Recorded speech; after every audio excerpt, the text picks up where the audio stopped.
সুপ্রভাত। আমরা আজকে চলে এসেছি বালিটিকুড়ি এসআই হসপিটাল। এটা আমাদের সেকেন্ড কাশ্মীর। তো তোমাদেরকে বলেছিলাম আমি সেকেন্ড কাশ্মীরটা দেখাবো, তো সেটাই আজকে তোমাদেরকে দেখাতে নিয়ে এসেছি। এটা হচ্ছে ওর প্রবেশ পথ।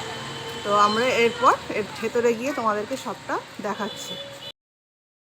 দেখো আমরা ভেতরে চলে এসেছি। এটা হচ্ছে ইএসআইয়ের ভেতরটা। এটা পুরোটাই মানে ইএসআই দেখা যাচ্ছে। তো আমার বাবা এখানে বহু বছর চাকরি করেছেন আর এখান থেকে রিটায়ারমেন্ট নিয়েছেন। ঠিক আছে, এটাই হচ্ছে সকালটা। এখানে দেখো সবাই খেলছে, তো পুরোটাই দেখা যাচ্ছে। আশা করছি তোমাদের কভার করতে পারছি আমি সবটা। ঠিক আছে, এবার আমি দেখাবো। দেখো কত মানুষ ছুটছে, দেখতে পাচ্ছ?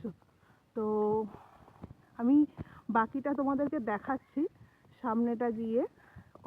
মানে আমাদের যে এমার্জেন্সিটা আছে সেটাও তোমাদেরকে আমি দেখাবো। দেখো ইয়েসার ভেতরে রাস্তাটা, কত মানুষ হাঁটতে এসেছে, সাইকেল চালাচ্ছে। মানে এটা হচ্ছে এখানে সকাল, যেহেতু এখানটা পুরো ফাঁকা, তো এই জন্য সবটাই এখানে দেখা যায়। তো দেখো ইয়েসাই হসপিটালের এই যে এটা হচ্ছে মেন গেট, মানে এমার্জেন্সি। আমার বাবা সত্যি কথা বলতে এখানে বহু বছর চাকরি করেছেন এই জায়গাটায়।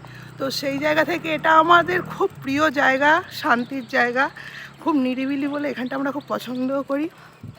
তো আজকে এই পর্যন্তই। তোমাদের সবাইকে খুব ভালো থেকো, সুস্থ থেকো, আবার পরে দেখা হচ্ছে। আর তোমাদের আর একটা রিকোয়েস্ট করব, যদি ভিডিওটা পছন্দ হয়, ভালো লাগে, এই দেখো একটা লালু এসেছে, কি সুন্দর। তো ভালো লাগে, পছন্দ হয়, তাহলে প্লিজ প্লিজ একটু ফলো করে দিও, লাইক করে দিও, ইউটিউব চ্যানেলটা একটু সাবস্ক্রাইব করে দিও, প্লিজ প্লিজ প্লিজ।